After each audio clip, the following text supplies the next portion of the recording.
narito na nga ating pakabangan ngayong Huwebes sa abot kamay na pangarap. Agad nga tumawag itong inutusan ni Ninang at sinabi dito sa kanila na naroon na nga daw siya sa lugar kung saan ay naroon din itong si Dakanay.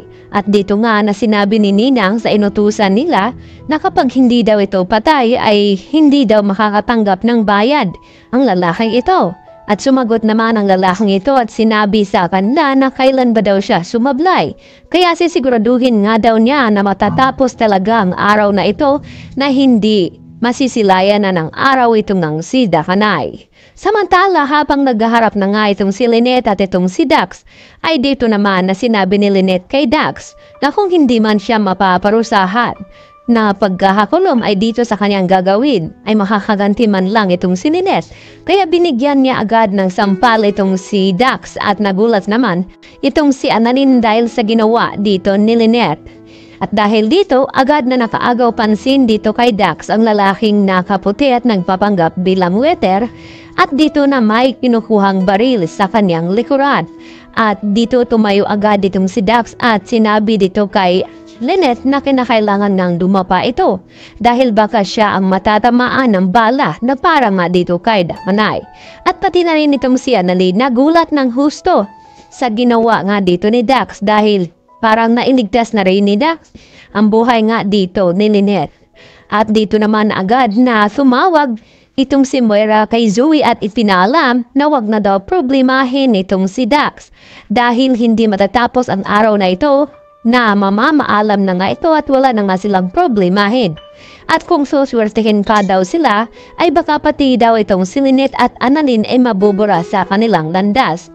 At hihintayin naman daw ni Zoe ang paglabas dito ni Moira dahil wala na nga ang star witness na magpapatunay at magdidiin kay Moira upang makulong ito. At dito na ipinagtataka ni Zoe na kung ano na naman daw ang ginawa ni Moira upang makapagbayad ng tao dito sa labas na ipatumba itong si Dax. At dito nga naghinala itong si Zoe na siya rin nagutos itong kanyang ina na tapusin nga itong si Dax dito sa labas.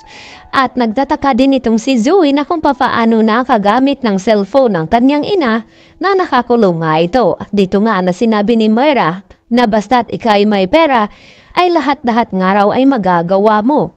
Kaya dahil sa tulong ni attorney dahil nagbigay nga ito ng pera kay Moira at dito nga ginamit at may nakilala siya na bilang ninang sa loob ng kulungan at yun ang inuutos niya na ipatumba nga itong witness na para sa kanya. At dito naman nagulat si RJ at Giselle sa ibinalita ng pulis na tuluyan na ngang nawala itong star witness ni Moira dahil sa ginawa nito na pinapapaslab. At dito nagulat at pinuntahan ni RJ itong lalaki na nahuli din naman ng mga pulis at tinanong kung sino daw ang nagutos sa kanya. At ang binanggit nga ng lalaking ito ay walang iba kundi si Moira at itong si Ninang na tinatawag nga nila. At dito nga nagtataka si RJ at itong si Giselle na kung papaano nakakilos itong si Moira sa loob at nagawa pang magutos. Kaya alam nila ngayon na pati sa labas ay hindi nga sila ligtas dahil lahat ng kilos ni Moira ay kayang-kaya nga nilang magagawa ng paraan. Kaya agad na pumunta itong si Giselle sa silda at bumalik at tinanong naman itong si Madam Yotos. Yan ang ating pakatutukan mamaya. Dito lamang yan sa Abot Kamay na Pangarap.